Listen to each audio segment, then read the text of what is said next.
Okay, ठीक है बच्चों। तो लास्ट वीडियो में हमने क्वेश्चन नंबर 30 तक क्वेश्चंस किए थे। नेक्स्ट हमको क्वेश्चंस करना है जो आपके डाउट्स है, जो आप लोगों ने मुझे कमेंट्स दिए, कमेंट बॉक्स में डाउट्स दिए थे, मैं बता रहा हूं। उस पर नेक्स्ट क्वेश्चन मुझसे पूछा है आप लोगों ने, क्वेश्चन नंबर 31। तो next question, question number 31। Two small spherical balls, each carrying a charge q 10 microcoulomb, are suspended by two insulating threads of equal lengths 1 meter each from a point fixed in the ceiling. It is found that in equilibrium, threads are separated by an angle 60 degree between them, as shown in the figure. What is the tension in the threads? Tension find करना है बच्चों। तो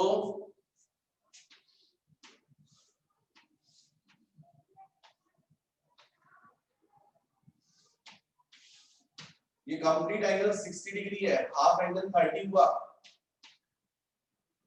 और charge है Q.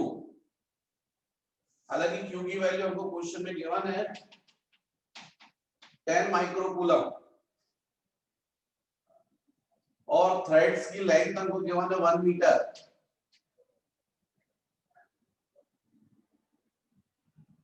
बस यही condition है, हमको टेंशन फाइंड करना है। स्वाभाविक है इस कंडीशन में फर्स्ट चार्ज सेकंड चार्ज को रिपेल करेगा तो इलेक्ट्रिक फोर्स लगेगा।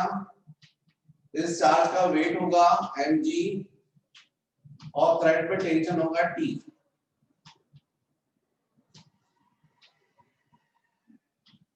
ये 30 डिग्री है तो ये एंगल भी 30 डिग्री होगा, alternative interior opposite angle. T को रिजॉल्व करोगे तो वाला कंपोनेंट रहेगा T cos theta, T cos 30। हमेशा रिजल्टेंट का जो कंपोनेंट एंगल बनाता है वो होता है resultant into cos. Second component इस फर्स्ट कंपोनेंट का परपेंडिकुलर होता है, जो एंगल नहीं बनाता वो होता है T sin 30। अब चूंकि ये इक्विलिब्रियम में है, इसका मतलब T से तो मतलब नहीं है, क्योंकि T को रिजॉल्व कर लिया आपने उसके दो पार्ट में, तो कुल मिलाकर चार्ज के ऊपर 4 फोर्सेस वर्क कर रहे हैं, एक Fe, एक mg, एक T cos थीटा और एक T sin theta sin 30। Equilibrium position में डेफिनेटली नेट फोर्स 0 होगा, इसका मतलब T sin 30 is equal to Fe T cos theta is equal to of mg। तो इस तरीके से बच्चों ये दो इक्वेशंस बनेंगे। प्रॉब्लम ये है कि यहाँ पर वेट भी नहीं गिवन है। What is the tension in the threads? मैं रिपीट करता हूँ question. Two small spherical balls each carrying a charge q 10 microcoulombs are suspended by two insulating threads of equal length 1 meter each from a point fixed in the ceiling. It is found that in equilibrium threads are separated by an angle 60 degree between them, as shown in figure. What is the tension in the? ये तो मैंने इस तरीके से बताया, पर इसका एक और तरीका हो सकता है, और वो होता है लामीस थ्योरम से भी आप कर सकते हो। तो अभी बच्चों इसको यहाँ पर प्रॉब्लम जा रही है वेट की, टेंशन कैसे आएगा 1030 Fe q स्क्वायर, q की वैल्यू गिवन है, r अपने को पता नहीं है।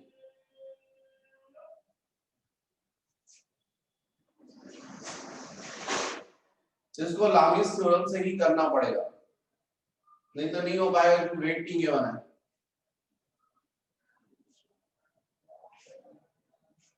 पर बच्चों एक मिनट जरा मैं देखूं,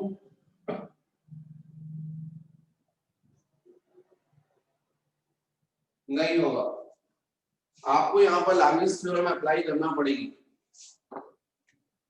यहाँ पर लामीस थ्योरम क्या है, तो उस पे अपन को इसको टेंशन को रिजॉल्व नहीं करना पड़ेगा। ये टेंशन है, ये एफ ई है और ये एम जी। लामिस थ्योरम होती है जब कोई बॉडी इक्विलिब्रियम पोजीशन में होती है, तो जैसे उसका टेंशन टी अपॉन इसके अपोजिट एंगल ये वाला, तो साइन 90 आ जाएगा is equal to F E upon, तो इसका अपोजिट ये एंगल आ जाएगा। तो स्वाभाविक है ये हमको क्लियर है, ये 30 है तो ये भी 30 होगा, पूरा ये कंप्लीट 180 था, उसमें 30 अलग कर दोगे तो ये एंगल बचेगा 150। तो स्वाभाविक एफ ई अपॉन आ जाएगा साइन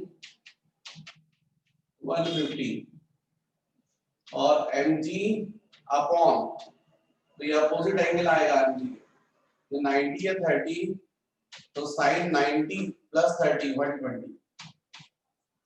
इसमें आ जाएगा बच्चों टी अपॉन साइन 90 जाएगा 1, F electric force 9 into 10 power 9 into q square upon r square, और साइन 150 मतलब होता है साइन 180 माइनस 30 मतलब साइन 30, साइन 30 होता है बच्चों 1/2।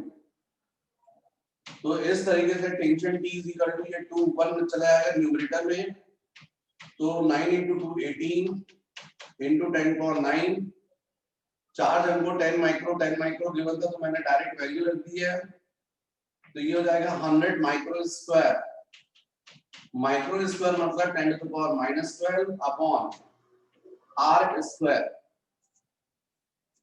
स्वाभाविक ये एंगल यदि 30 है, ये 1 मीटर है, तो ये हाफ लेंथ हम निकाल सकते हैं x, यदि x आ जाएगा तो ये भी x रहेगा, तो दोनों चार्जेस के बीच का डिस्टेंस हो जाएगा एक्चुअली में r is equal to 2x। तो हम x निकाल सकते हैं, यदि एंगल तो एंगल के opposite side perpendicular, longest side hypotenuse, तो by figure sin 30 is equal to 1/x, sorry x/1 perpendicular upon hypotenuse x/1, 30 के अपोजिट साइड परपेंडिकुलर हुई है, sin 30 1/2 is equal to x। जहां तक सवाल है ये दोनों चार्जेस के बीच का डिस्टेंस जिसको हम r बोल रहे हैं, जो हमने यहाँ फॉर्मूले में रखा हुआ है, तो r is equal to 2x, इसका मतलब r is equal to 2 into 1/2, 2 cancel, r is equal to 1 metre.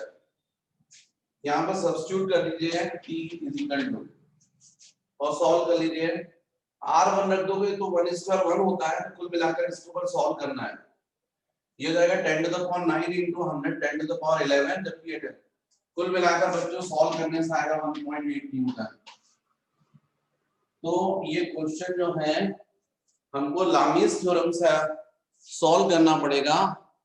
लामीस theorem में जब कोई बॉडी इक्विलिब्रियम पोजीशन में होती है और यदि 3 फोर्सेस वर्क करते हैं F1 F2 F3, F1 का अपोजिट एंगल θ1, F2 का अपोजिट एंगल θ2, F3 का अपोजिट एंगल θ3, तो उस वक्त F1 upon sin θ1 is equal to होता है F2 upon sin θ2 is equal to F3 upon sin θ3। इस तरीके से हम सॉल्व करते हैं। नेक्स्ट, ये भी हमने देखा क्वेश्चन नंबर 31। नेक्स्ट बच्चों जो आपका डाउट है वो आप लोगों ने मुझसे पूछा है question number 32।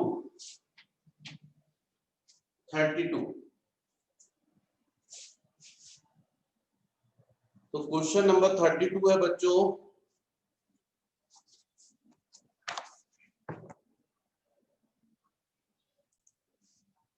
Next question number 32, question electric potential at any point is V is equal to -5x plus 3y plus √15z. Then the magnitude of electric field. हमको बताना है बच्चों मैग्नीट्यूड ऑफ इलेक्ट्रिक फील्ड.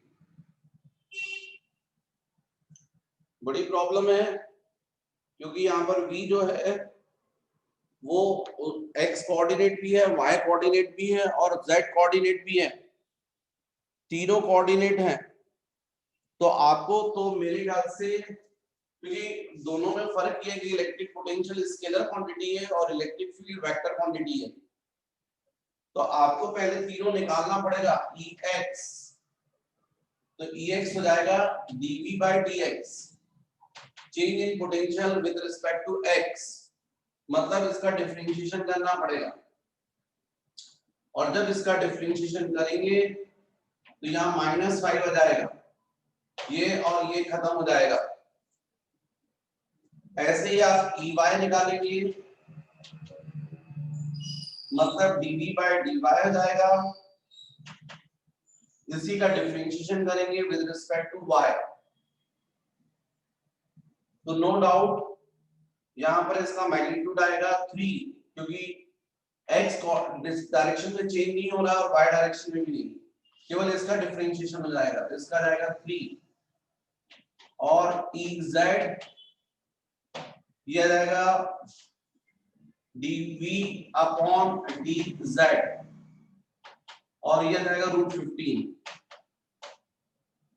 तो इस तरीके से resultant intensity होगी E is equal to -5I plus dj plus √15k. ये इलेक्ट्रिक फील्ड होगी. अब यदि इसका मैग्नीट्यूड फाइंड करना है तो mod E is equal to √-5 square plus 3 square plus √15 square. Mod E is equal to √25 plus 9 plus 15. तो mod E is equal to √25 और 15 40 49.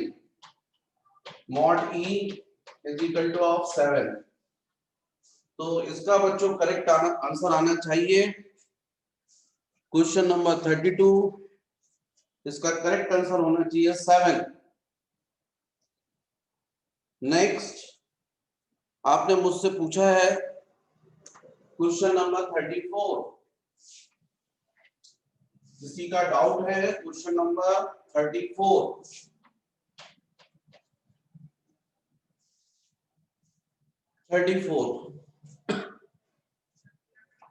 The distance between charges 5 into 10 to the power -11 coulomb and -2.7 into 10 to the power -11 coulomb is 0.2 meter. The distance at which a third charge should be placed in order that it will not experience any force along the line joining the two charges. तो बच्चों एक charge ये है, इसका magnitude क्या होना 5 into 10 to the power -11 और एक चार्ज है -2.7 into 10 to the power -11. ये दोनों के बीच का सेपरेशन हमको गिवन है 0.2 मीटर.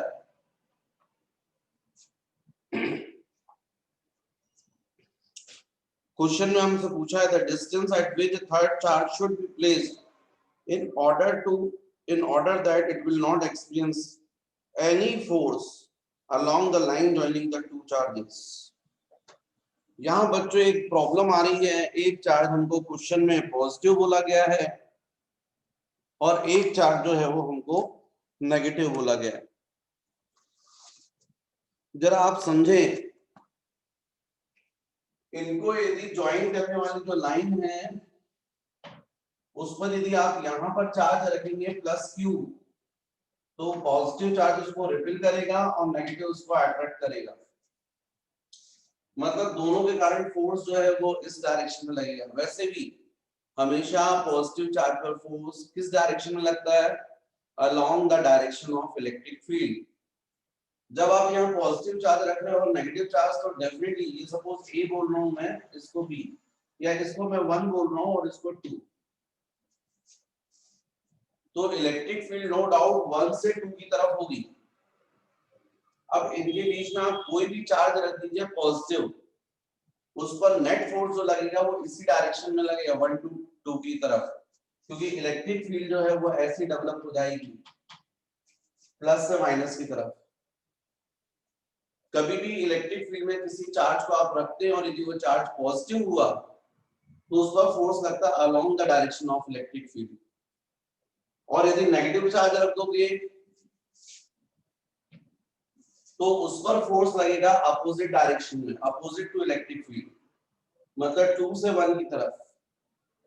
इसका मतलब तय है कि जो भी थर्ड चार्ज है उसको आप इन दोनों चार्ज के बीच में, बिटवीन तो नहीं रख पाओगे, यदि आपको नेट फोर्स 0 चाहिए तो नेट फोर्स यदि 0 चाहिए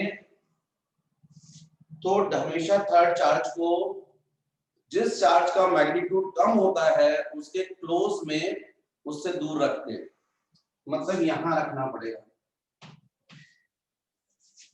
थर्ड चार्ज को। जब यहां रखोगे और मान लीजिए थर्ड चार्ज पॉजिटिव है, तो फर्स्ट चार्ज उसको रिपेल करेगा और सेकंड उसको अट्रैक्ट करेगा। यदि ये दोनों फोर्स इक्वल हो गए तो एक दूसरे को कैंसिल कर देंगे और यहाँ नेट फोर्स 0 आ जाएगा। तो नेगेटिव रखोगे तो फर्स्ट उसको अट्रैक्ट करेगा और सेकंड उसको रिपेल करेगा, मतलब दोनों के कारण जो फोर्स लगेंगे वो एक दूसरे के अपोजिट लगेंगे और इसलिए नेट फोर्स 0 हो जाएगा। तो इसका मतलब जो थर्ड चार्ज है उसको, जब ये चार्जेस लाइक चार्जेस होते हैं प्लस प्लस, तब उस कंडीशन में आप बीच में रखेंगे कहीं पर तो नेट फोर्स 0 हो सकता है, क्योंकि फर्स्ट जो है वो भी रिपेल करेगा और सेकंड वो भी रिपेल करेगा पॉजिटिव होने पर। जबकि यदि यही नेगेटिव रहेगा तो फर्स्ट उसको अट्रैक्ट करेगा और सेकंड भी उसको अट्रैक्ट करेगा, फिर से दोनों फोर्स एक दूसरे के अपोजिट हो जाएंगे। तो किसी पॉइंट पर ऐसा हो सकता है कि दोनों फोर्स एक दूसरे के इक्वल हो जाएं और एक दूसरे को कैंसिल कर देंगे। तो बच्चों कभी भी याद रखो, क्योंकि अदरवाइज यदि कॉन्सेप्ट नहीं रखोगे तो आप क्वेश्चन सॉल्व करते रहोगे, आंसर नहीं आएगा। जब अनलाइक चार्जेस होते हैं प्लस एक माइनस, तो हमेशा थर्ड चार्ज को कहां रखना चाहिए? आउटसाइड पर। किसके क्लोज? जिस चार्ज का मैग्नीट्यूड कम है। तो मान लीजिए यहां से कितने डिस्टेंस पर? x, आपने x डिस्टेंस पर रखा थर्ड चार्ज को, तो उस पर कोई फोर्स नहीं लग रहा। इसका मतलब क्या हुआ कि थर्ड चार्ज पर फर्स्ट ने जितना फोर्स लगाया, force on 3/1 is equal to force on 3/2। भाई थर्ड पर फोर्स कब नहीं लगेगा? जब थर्ड पर फर्स्ट जितना फोर्स लगाएगा उतना ही फोर्स सेकंड को भी लगाना पड़ेगा, इक्वल मैग्नीट्यूड को, जस्ट एक दूसरे के अपोजिट डायरेक्शन। F3(1) का मतलब force on third by first और F3(2) का मतलब force on third by second. तो बच्चों अब देख लो यहाँ पर ये जाएगा 9 × 10⁹ इंटू चार्ज ऑन थर्ड तो cube, charge on first 5 × 10⁻⁻11 divided by total distance 0.2 plus x square. फिर F3(2) force on third by second 9 × 10⁹ charge on third cube, charge on second 2.7 into 10 to the power minus 11, 2.7 into 10 to the power minus 11 upon distance square, ये distance x है, x square, यहाँ पर ये cancel हो जाएगा, q cancel हो जाएगा, 10 to the power minus cancel हो जाएगा, तो बचेगा आपके पास में 5 अपॉन 0.2 plus x square is equal to 2.7 upon x square, ये आ जाएगा बच्चों। यदि आप चाहें तो इसमें स्क्वायर रूट ले लीजिए, तो ये जाएगा √5 अपॉन 0.2 प्लस x √2.7 अपॉन x, इनको क्रॉस मल्टीप्लाई कर लीजिए, तो √5 into x is equal to √2.7 into 0.2 plus √2.7 into x, transfer कर दीजिए, x कॉमन निकल जाएगा, √5 minus √2.7 is equal to √2.7 into 0.2, इसका मतलब x is equal to, अब बच्चों इसकी वैल्यूज चाहिए, यदि आपको एग्जैक्ट वैल्यू निकालना है जैसा आंसर में दिख रहा है तो आपको प्रॉपर कैलकुलेशन करना पड़ेगा, क्योंकि जो आंसर दिख रहा है वो 0.44, 0.65, 0.556 क्लोज आंसर है, पर यदि ये √5 यदि 4 होता तो 2 आ जाता, और यदि ये 3 होता तो 1.7, और यहाँ पर 1.7 into 0.2 चलेगा नहीं बच्चों, लेकिन इससे काम, क्योंकि आपको एग्जैक्ट आंसर निकालना पड़ेगा।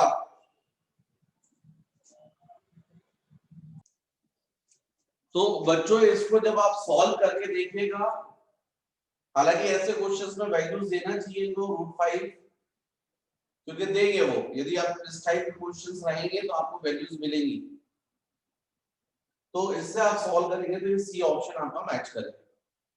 लेकिन एक बात ये है बच्चों, ये जो क्वेश्चन था क्वेश्चन नंबर 31, उसका एक तरीका तो ये है लामीज थ्योरम, लेकिन दूसरा एक वो भी तरीका सही था जो मैं आप लोग को पहले बता रहा था, यदि उस पर ध्यान दें तो उससे सॉल्व हो रहा है, वो अचानक मेरे दिमाग में नहीं आया, तो बहुत सिंपल था कि ये t था, ये 30 है तो ये 30 हुआ,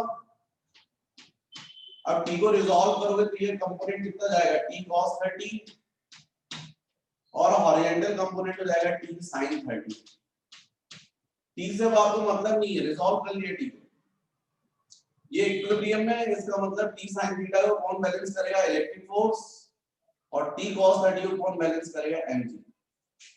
तो आप केवल ये t sin 30 is equal to Fe जो इक्वेशन है इससे भी टेंशन निकाल सकते थे, इसमें हो जाता है t sin 30 is equal to Fe, sin 30 means 1/2, Fe ये जाएगा 9 into 10 power 9 q square by r square, r मतलब ये जाएगा r square.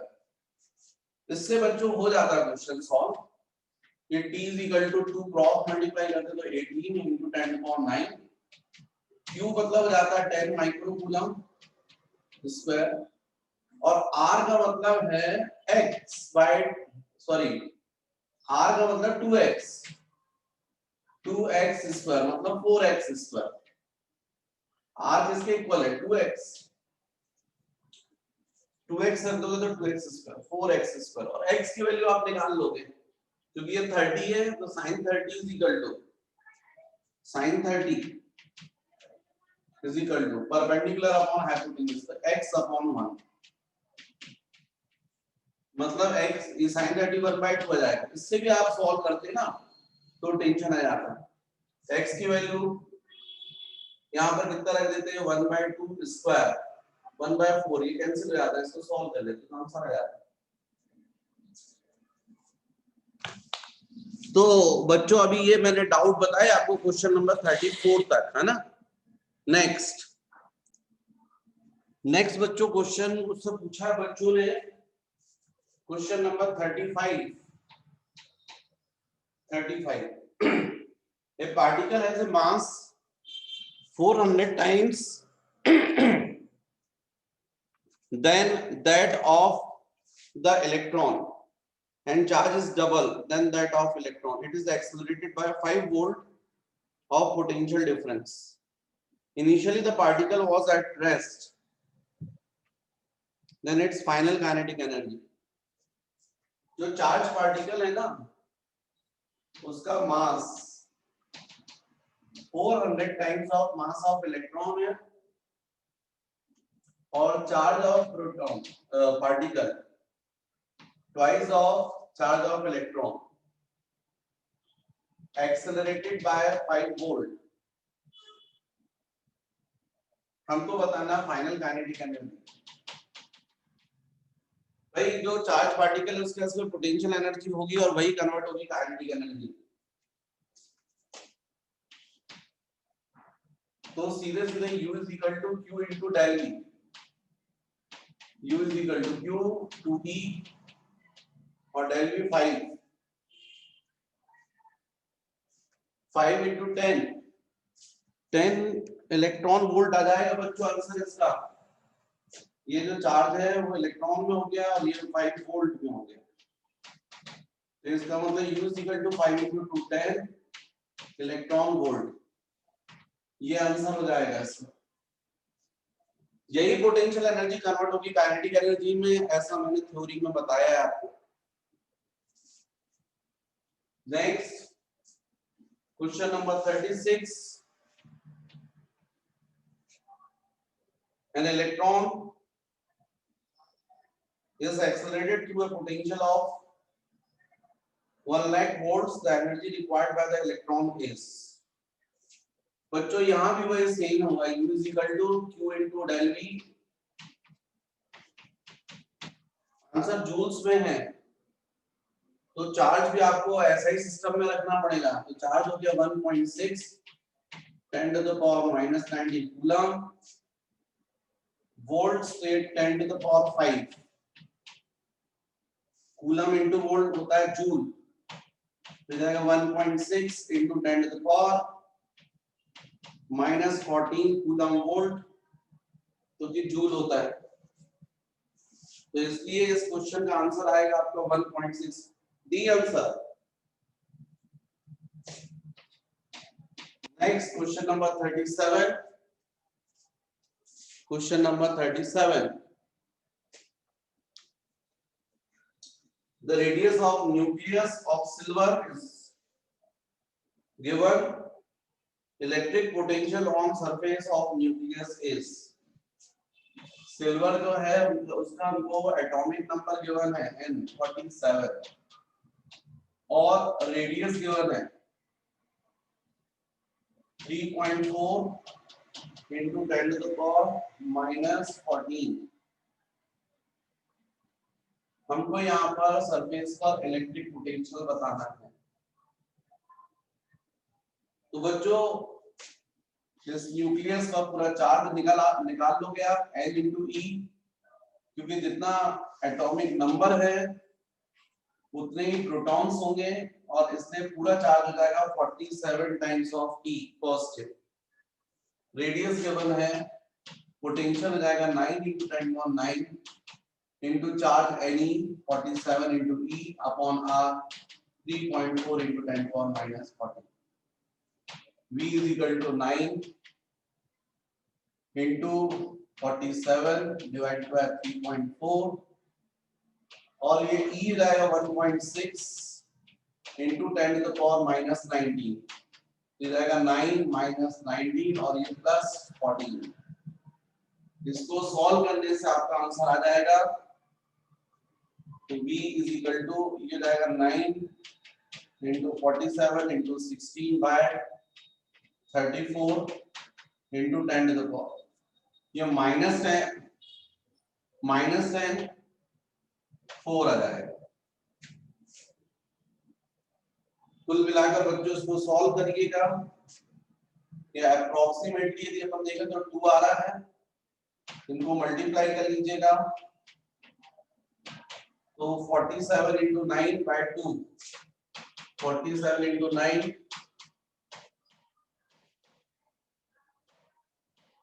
39, approximately 39 293 into 10 to the power 4, मतलब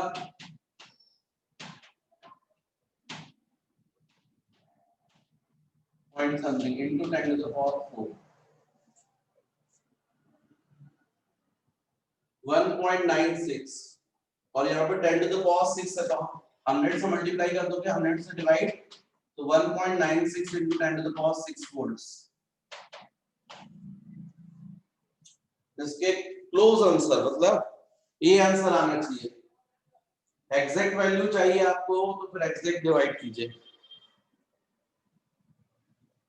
तो करेक्ट आंसर यहाँ पर होना चाहिए 37 का ए। नेक्स्ट, किसी ने मुझसे 38 भी पूछा है। जो जो बच्चे क्वेश्चंस कर रहे हैं, सॉल्व कर रहे हैं, कमेंट बॉक्स में डाउट डाल देते हैं, मैं सॉल्व करवा रहा हूं उनके डाउट्स को। तो 38 पूछा है, a pendulum bob of mass given carrying a charge given is at rest in a horizontal uniform electric field of 20,000 volts per meter. The tension in the thread of the pendulum.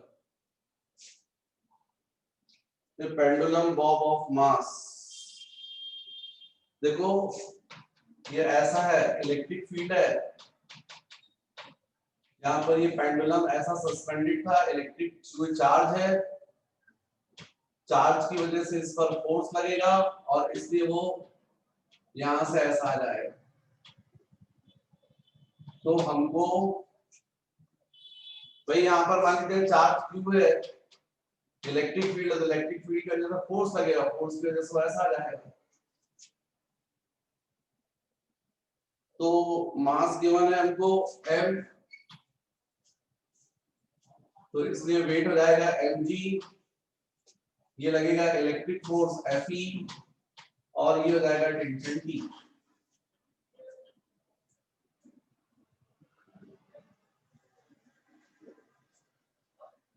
The pendulum bob of mass carrying charge is at rest in a horizontal uniform electric field. Yes, the tension. Sorry, rest में बोला गया, angle नहीं बन रहा है। The pendulum bob of mass and carrying charge is at rest in a horizontal uniform electric field of 20,000 volts per meter. The tension in the thread.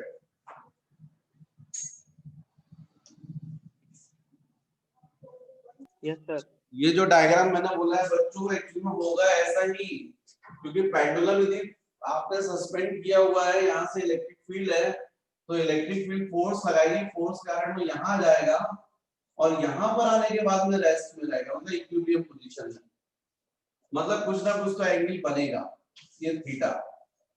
यदि ये angle theta होगा तो नो डाउट ये angle भी theta ही होगा। हमको tension find करना है, तो इसका ये वाला जो वर्टिकल कंपोनेंट है वो जाएगा t cos थीटा और हॉरिजॉन्टल कंपोनेंट हो जाएगा t sin थीटा। t से मतलब नहीं है क्योंकि t को हमने रिजॉल्व कर दिया, तो इक्विलिब्रियम पोजीशन मानेंगे एट रेस्ट। रेस्ट का मतलब इक्विलिब्रियम पोजीशन, मतलब t sin थीटा बैलेंस करेगा Fe को और t cos थीटा बैलेंस करेगा mg को। थीटा चूंकि गिवन नहीं तो स्क्वायर करके ऐड कर दो, ये 1 स्क्वायर प्लस 2 स्क्वायर कर दो, 1 स्क्वायर प्लस 2 स्क्वायर। तो लेफ्ट हैंड साइड में जब स्क्वायरिंग करोगे बच्चों तो t square sin square theta जाएगा, ये जाएगा t square cos square theta, दोनों का ऐड कर दोगे t स्क्वायर कॉमन निकल जाएगा, अंदर sin square theta plus cos square theta जाएगा 1, तो कुल मिलाकर आ जाएगा t स्क्वायर और राइट हैंड साइड में जाएगा fe square plus mg square. अब इसका मतलब tension T equal to root over electric force कितना लगेगा इस पर Q into E plus mg square, ये टेंशन की वैल्यू होगी। और आप चाहें तो कैलकुलेट कर सकते हैं, क्योंकि आपको मास की वैल्यू गिवन है और चार्ज की वैल्यू गिवन है और इलेक्ट्रिक फील्ड की वैल्यू गिवन है, तो इससे आपका आंसर आ जाएगा T इक्वल टू, ये सॉल्व करना पड़ेगा इसको। चार्ज की वैल्यू रख दीजिए 2 into 10 to the power minus 8 into electric field 20,000, 2 into 10 to the power 4 square plus mass given है 30.7 into 10 to the power minus 6, g मतलब 10 स्क्वायर। इसको सॉल्व कर लीजिए बच्चों, टेंशन की वैल्यू आ जाएगी, आपका आंसर आ जाएगा। नेक्स्ट क्वेश्चन नंबर 39 पूछा है किसी ने मुझसे, क्वेश्चन नंबर 39, क्वेश्चन नंबर 39। जो लोग चाहते हैं इस क्लास को अच्छे से पढ़ें, उनको पहले क्वेश्चंस करने चाहिए, तभी उनको मजा आएगा पढ़ने में। Two charges Q1 and Q2 are placed 30 centimeter apart, shown in the figure A. Shown in the figure, a third charge Q3 is moved along the arc of a circle of radius 40 centimeter from C to D. The change in potential energy of system is, देखो ये A है, ये B है और ये C है, A है, B है और C है। ये डिस्टेंस 0.3, 30 सेंटीमीटर का मतलब 0.3 मीटर, और ये 0.4 पर है 40 सेंटीमीटर पर। फिर इस Q3 को जो है वो मूव करवाया गया है आर्क पर, यहां से यहां पर D पोजीशन पर आ गया। ये B है, A पर चार्ज है Q1, यहां पर चार्ज है Q2 और ये चार्ज है Q3। तो हमको फाइंड करना था चेंज इन पोटेंशियल एनर्जी। पहले तो इनिशियल पोटेंशियल एनर्जी निकालो, Q इनिशियल। तो इनिशियल जो होगी ये 1 और 2 की वजह से होगी, फिर 1 और 3 की वजह से होगी, फिर 2 और 3 की वजह से होगी। तो ये इनिशियल होगी 1 अपॉन, पोटेंशियल एनर्जी का फॉर्मूला था 1 upon 4 pi epsilon naught Q1 Q2 by R। तो यहाँ पर 1 अपॉन 4 पाई एप्सिलॉन नॉट, ये तो कॉमन निकल जाएगा बच्चों। यहाँ पर जो आंसर है वो किस फॉर्म में, अच्छा, the change in potential energy of system is where K is, K की वैल्यू फाइंड करना है, ठीक है। U12 क्या हो जाएगा, Q1 Q2 upon 0.3 plus U13 कितना होगा 1 अपॉन 4 पाई एप्सिलॉन नॉट, सबसे कॉमन निकल गया, यहाँ जाएगा Q1 Q3 अपॉन 0.4, और ये 0.3 0.4 है, ये 0.5 हो जाएगा बच्चों, 2 3 द Q2 Q3 अपॉन 0.5, ये इनिशियल पोटेंशियल एनर्जी आएगी। इनिशियल। अब फाइनल, तो फाइनल केस में चार्ज यहां जाएगा, तो पोटेंशियल एनर्जी जाएगी U12 dash plus U13 dash plus U23 dash, और इसकी वैल्यू जाएगी final is equal to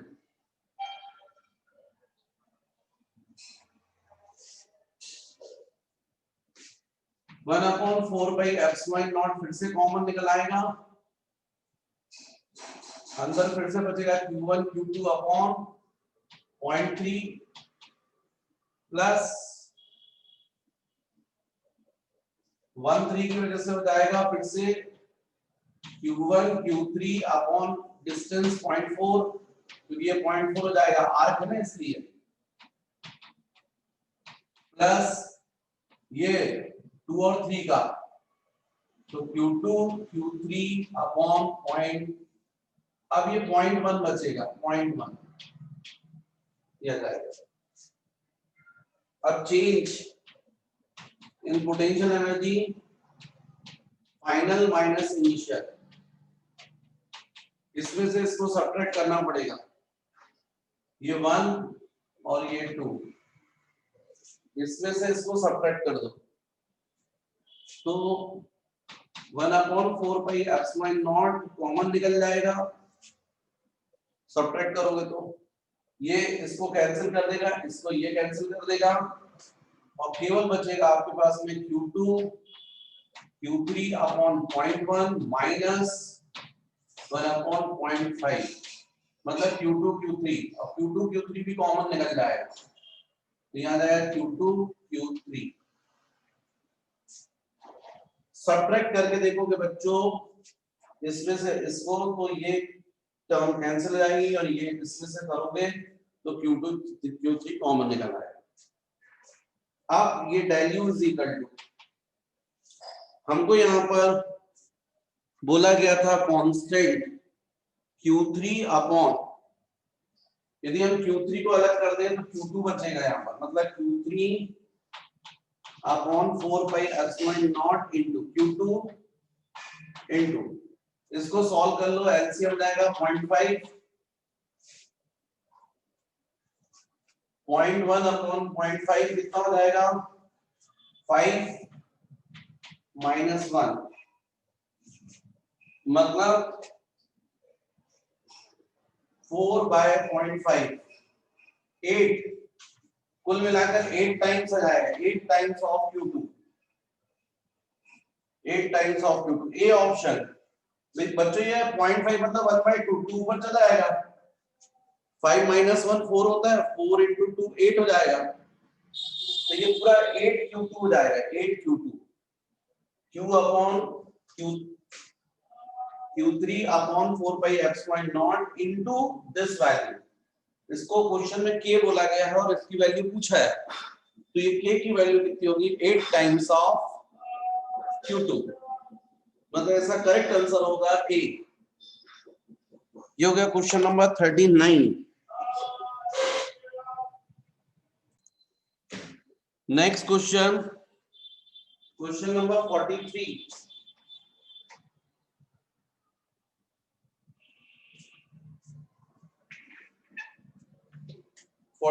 third question है, an electric dipole is placed along the x axis at the origin O.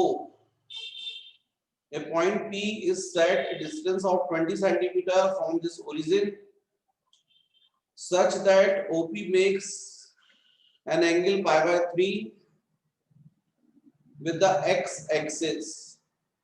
If the electric field at P makes an angle theta with the x axis, the value of theta would be. ये question है बच्चों, repeat कर रहा हूं, an electric dipole is placed along the x axis at origin। यहां पर electric dipole है, centre उसका ओरिजिन पर है, a point P is set at a distance of 20 centimeter from this origin such that OP makes an angle pi/3। pi/3 का मतलब approximately 60 degree. इस पर यहाँ पर कोई पॉइंट P है 20 सेंटीमीटर मतलब 0.2 मीटर डिस्टेंस पर। If electric field at P makes an angle theta with the axis, electric field क्या होगा बच्चों, यहाँ पर ये डायपोल हो गया, मान लीजिए इस डायपोल का डायपोल मोमेंट है P, तो इस डायपोल का डायपोल मोमेंट यदि P है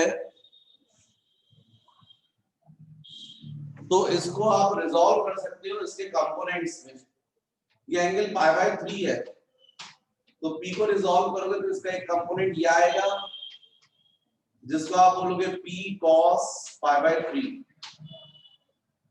और एक कंपोनेंट इस कंपोनेंट का परपेंडिकुलर होगा जिसको आप बोलोगे P sin π/3। ये जो पॉइंट है P, इस पॉइंट को P बोला गया, A ले लेते तो ज्यादा अच्छा था। ये पॉइंट, अच्छा इस ओरिजिनल डायपोल मोमेंट का कोई मतलब नहीं रह गया, इसको आपने रिजॉल्व कर दिया इसके कंपोनेंट्स में। तो इसका ये वाला जो कंपोनेंट है P cos π/3, इसके लिए पॉइंट कहां पर है, एक्सिस पर, लॉन्गिट्यूडनल पोजीशन पर। इसलिए यहां इंटेंसिटी ऐसी होगी जिसको आप Ex बोलेंगे, और यही पॉइंट P sin π/3 के लिए लेटरल पोजीशन पर है, तो इसकी वजह से जो यहां पर इंटेंसिटी होगी वो ऐसी होगी जिसको आप Ey बोलेंगे। तो इस पर्टिकुलर पॉइंट पर Ex और Ey की वजह से रिजल्टेंट इंटेंसिटी ऐसी होगी, और ये रिजल्टेंट इंटेंसिटी हमको क्वेश्चन में बोला गया है कि एक्स एक्सिस के साथ में, क्वेश्चन में बोला गया है if the electric field at P makes an angle theta with the x axis, the value of theta would be, ये जो रिजल्टेंट इंटेंसिटी है, यदि ये x एक्सिस से कितना एंगल बना रही है, थीटा, तो हमको इस थीटा की वैल्यू फाइंड करनी है। एक चीज समझ लो बच्चों, ये जो रिजल्टेंट इंटेंसिटी होती ना, रिजल्टेंट वेक्टर, यदि एक वेक्टर ये है A और एक वेक्टर है ये B, और इनका ये रिजल्टेंट वेक्टर है R यदि फर्स्ट वेक्टर के साथ में अल्फा एंगल बनाता है, तो अल्फा का फॉर्मूला होता है tan inverse B sin theta upon A plus B cos theta, ये फॉर्मूला होता है। What is A? Magnitude of first vector. What is B? Magnitude of second vector. And what is theta? Angle between these two vectors. यहाँ पर ये जो E है वो resultant है किसका, Ex और Ey का। तो इस बेसिस पर इस E का फर्स्ट वेक्टर से सपोज एंगल है अल्फा, तो ये alpha is equal to tan inverse B का मतलब सेकंड वेक्टर, तो यहाँ पर अपन Ey लिख सकते हैं। Theta angle between two vectors, तो Ex और Ey, इनके बीच का एंगल 90 है, यहाँ 90 आ जाएगा। A का मतलब फर्स्ट वेक्टर का मैग्नीट्यूड Ex Ey cos 90। तो जैसा यहाँ पर दिख रहा था ना बच्चों, Ex और Ey, इन दोनों का रिजल्टेंट अपन E बोल रहे हैं, और E का इस फर्स्ट वेक्टर के साथ एंगल अल्फा, तो फिर ये फॉर्मूला बन जाएगा। यहाँ पर अल्फा इज इक्वल टू हो जाएगा tan इनवर्स sin 90 1 होता, तो Ey अपॉन Ex, क्योंकि cos 90 0 हो जाएगा। तो alpha is equal to tan inverse, ये 1/2 आ जाएगा, क्योंकि आप लोगों को पता है स्मॉल डायपोल के लिए Ex is equal to twice of Ey। तो इस तरीके से अल्फा की वैल्यू आएगी। यहाँ पर बच्चों ये एंगल π/3 है, नो डाउट ये एंगल भी π/3 होगा, करस्पॉन्डिंग एंगल। तो कुल मिलाकर ये जो थीटा दिख रहा है रिजल्टेंट वेक्टर का x एक्सिस के साथ में एंगल जो फाइंड करना था, वो पूरा एंगल कितना होगा, π/3 प्लस अल्फा। मतलब आपका आंसर आएगा थीटा इज इक्वल टू, इसका मतलब आपका आंसर आ जाएगा theta is equal to π/3 plus alpha, और अल्फा आपका tan इनवर्स हाफ। इसका मतलब आपका आंसर आएगा theta is equal to π/3 plus tan inverse 1/2। ये होगा आपका आंसर।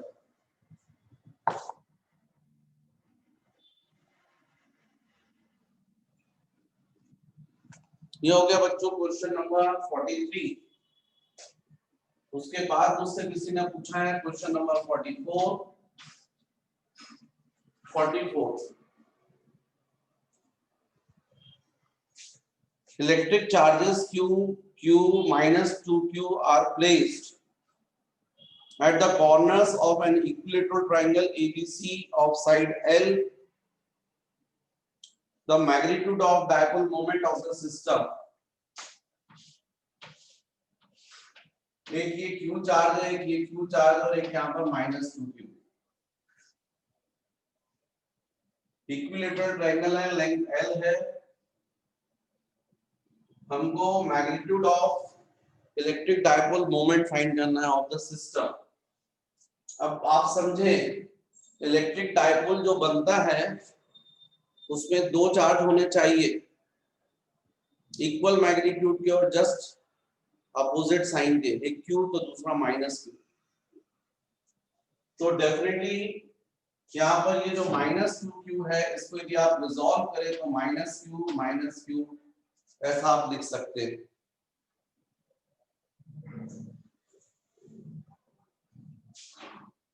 जो डायपोल मोमेंट है बच्चों वो वेक्टर क्वांटिटी है और उसका डायरेक्शन हमेशा नेगेटिव चार्ज से पॉजिटिव चार्ज की तरफ होती है, from negative charge to positive. इसका मतलब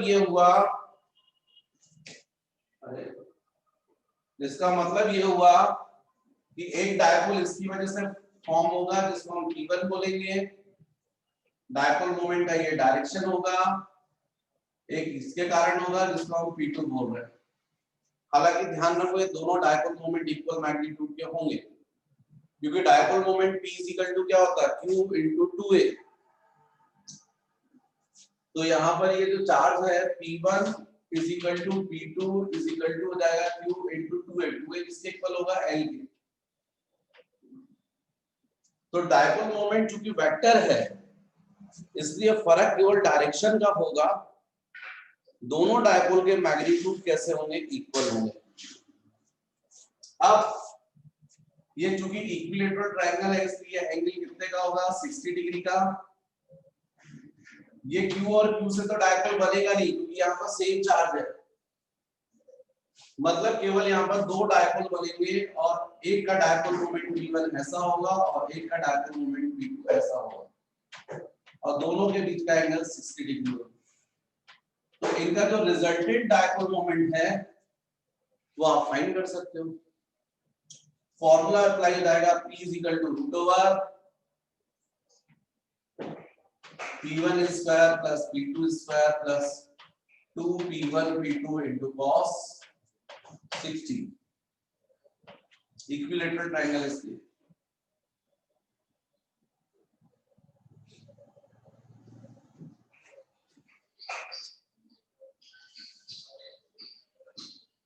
cos 60 जो होगा वो बच्चों 1/2 ये कैंसिल हो जाएगा। P dash is equal to root over ये P1 P2 इक्वल मैग्नीट्यूड के Q into L, तो ये हो जाएगा Q into L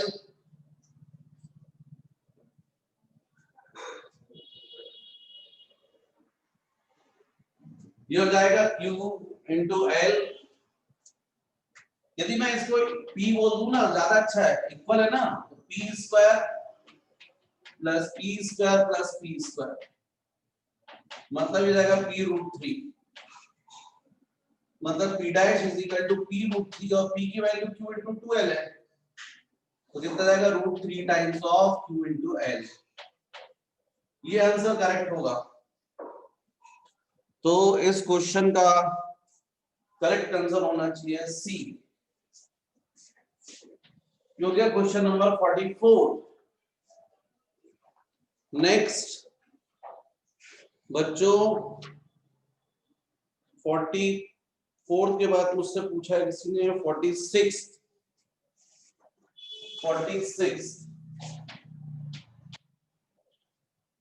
46